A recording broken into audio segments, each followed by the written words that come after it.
আমি বলছি নতুন পারলে নতুন ছেলে মেয়ে দিয়া ঈদ ছাড়া ছবি রিলিজ করতে, আমি এইটা বলছি। ডায়ান রামের সাথে আমার কোনো শত্রুতা নাই, ঠিক আছে, আমার কোনো রেশারেশিও নাই, ঠিক আছে। আমি বলি আমরা যেমন রহমান সোহানকে কী দেখছি, সে একটা পর একটা জুটি কিন্তু জন্ম দিছে, সালমান শাহ, শাবনুর, শাকিল, সবার জন্ম দিছে না, নিয়ে আসছে। তো ভাই ঠিক আছে, তোমার এত নাম, তোমার এত ফ্রেম, এত সব কিছু, আমরা তো দেখি, তো দাও ইন্ডাস্ট্রি বাঁচানোর জন্য, ইন্ডাস্ট্রির জন্য কিছু কাজ করো, ফিল্ম ইন্ডাস্ট্রির জন্য কাজ করো, 2-4টা নতুন ছেলেমেলে জন্ম দাও না, সমস্যা গেছে। আমি আসছি 2-3টা নতুন ছেলেমেলে জন্ম দাও। তো এই কথাটা কি আমার বলা রং? এই কথাটা আমি খারাপ বলে ফেলছি? আমি ইন্ডাস্ট্রির স্বার্থে কথাটা বলছি।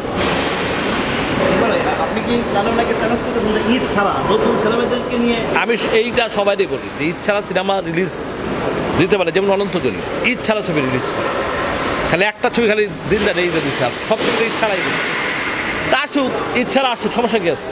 ভাই আপনার সিনেমা আসলে এত ষড়যন্ত্র শুরু হয়, এটার কারণটা কি? আমি যাই না, এগুলো ষড়যন্ত্র কারা করে এগুলো আমার দেওয়ার বিষয় না, ঠিক আছে, বুঝছো? তো এই অবস্থা। ভাই মোটামুটি এখন পর্যন্ত অনেকেই বলাবলি করতেছে, যারা আমি কিন্তু বসন্ততে গিয়েছিলাম, তারা বলতেছে যে ইকবাল ছবি সিনেমা চলে নাই, বাধ্য হয়ে সিনেমা নামাই দিচ্ছে, এই ধরনের কথা কিন্তু অনেকেই বলাবলি করতেছে। সিনেমার জন্য সিনেমা নামায় নাই, নামাইছে আমার জন্য, কারণ আমার সাথে তাদের সাথে একটা আগের থেকেই দ্বন্দ্ব। তারপরে সেদিন যে পরশুদিন যেটা আমি যে প্রতিবাদ করছি, সেই প্রতিবাদে তাদের ভালো লাগে নাই। সেই প্রতিবাদ কেন করলাম, আমি অন্যায়ের প্রতিবাদ আমি কেন করলাম সেটা তাদের ভালো লাগে নাই, সিনেমা নামাইছে। তাহলে এই কাল আজকেও আমার হাউসফুল শো ছিল, হাউসফুল থাকতো। আমি বলছি যদি আপনার শুক্রবার দিন আমার হাউসফুল না থাকে, সমস্ত টিকিটের দায়িত্ব আমি নিলাম, আপনার সিনেমার সব দায়িত্ব। তারপরে যদি আমার, এটা সিম্পল, তারপরে যদি আমার শো নামায় দেয়, তো এটা আমার সাথে সত্যতা করে নামাইছে।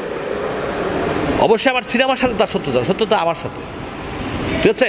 কারণ আমি অন্যের প্রতিবাদ করতেই পারবো না, এটাই তার স্টার সিনেমাসের কথা লোকা। আমরা যা খুশি তা করবো, আপনি বোবা থাকবেন।